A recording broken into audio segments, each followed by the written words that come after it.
Well, this is my day job.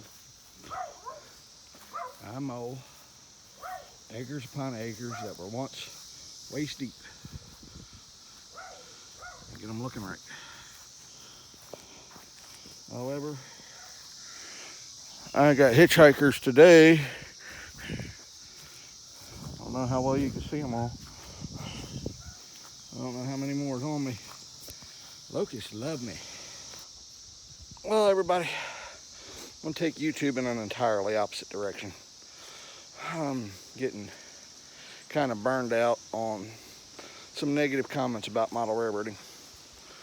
So, this is my day job.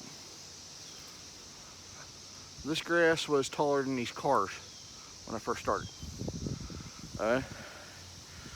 This is my day job. I'm a landscaper. Now I can show you some pretty cool tricks of how in the world to get things done out here. So I think I'm gonna get back at it.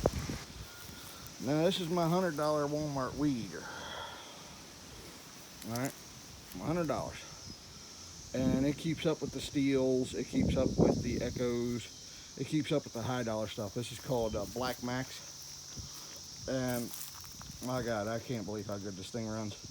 It's already cut quite a bit of this brush back with nothing but the string head. And I still got a lot more to do up here. But at the corner of that fence was nothing but a big pile of grass on top of all that junk. Couldn't see the junk. If I'd have hit that with the mower, been big problems. I mowed all this with my big GT 22.5 horsepower Craftsman mower, which is my bad boy. It'll do everything that these high dollar ones will do still today with 50-inch deck. All right, I'm gonna get back to work. Whoa-wee. You guys remember what that looked like just a minute ago? Just a minute ago, you couldn't get to that door. Hey, look, we found a car. We could see that before. Here's a ladder, good in-shape ladder. Just been sitting right here in the weeds. 1 minute. That's all it took me. Now, it took me about a minute with my old Echo. It took me about a minute with my old Steel. And they were kind of a pain to start after they run. This one here is a pain to start until it's hot. So, I think I'd rather go with one pull and ready to go again than get it hot, shut it off, and not be able to restart it for about 5 minutes. I'm gonna get back to work. All right, made it up just a little bit past that push mower there. This ain't been taking long, guys, at all. Still got a half a tank of gas in the weed eater.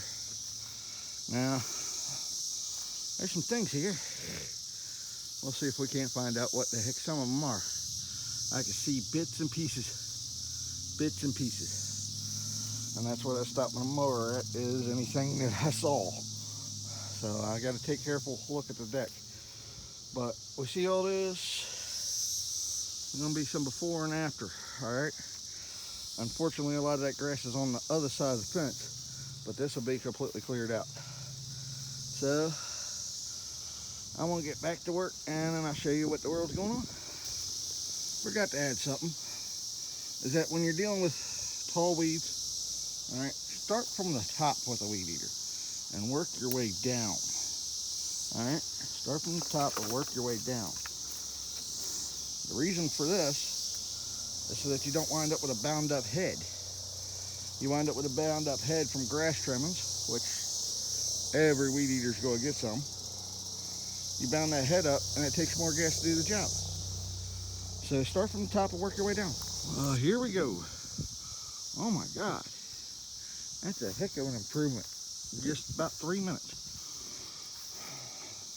We found that push mower before. I think there's a power wheel underneath all that. Steel. Probably the hood range off of an oven. Oh look, an old pool filter. Another little four-wheeler. Kid's bouncy seat. There's a whole dresser out here. We got bicycles that we couldn't even see before. That's how bad the weeds were. We got a whole mess of stuff back here. We got this bucket actually ready to go to the scrapyard. Oh man. All that steel just sitting there. And look at the side of the shed. Where'd those weeds go? This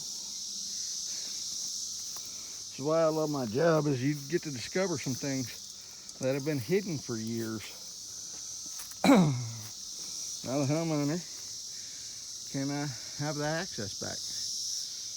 Now I will tell you all that when I'm out here filming, I don't care if you recognize the property or anything else. You scream out where I'm working at and you will be blocked from the site. A lot of my customers are rather private. I'm giving you access to see how I do things.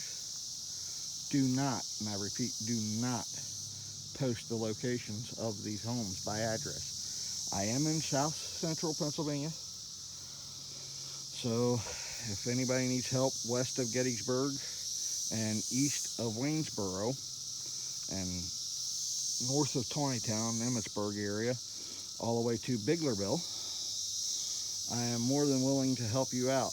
Now, there's a guy up in Biglerville that also does places, and I'm giving him that area.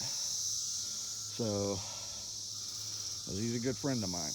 I don't worry about that because there's plenty of yards to mow. All right, y'all have a good one. Well, one drawback of every weed eater, when they start ringing like a bell, shut them down. They're overheating. I've not got much left to do. I've got this strip here and then I'm done. But still, it's overheating, shut it down. Now here's something that you guys might not notice. You can see that this is a tractor trailer tractor. Well, it's not. It's a container from the 1960s. And I know that because of the name. It's a Pitzner. Pitzner manufactured containers for piggyback service where the wheels could be removed, the fifth wheel is retained, and it just locks to a flatbed 60-foot trailer. I mean 60-foot freight car. And then when you get to the destination, you pop the wheels back in underneath of it with a crane on it, take it to where you need to go. So there's railroad artifacts everywhere. And this was so that trucks and trains could compete with a 50-foot trailer. Kind of cool, huh? You find things out every day. Well, have a good one.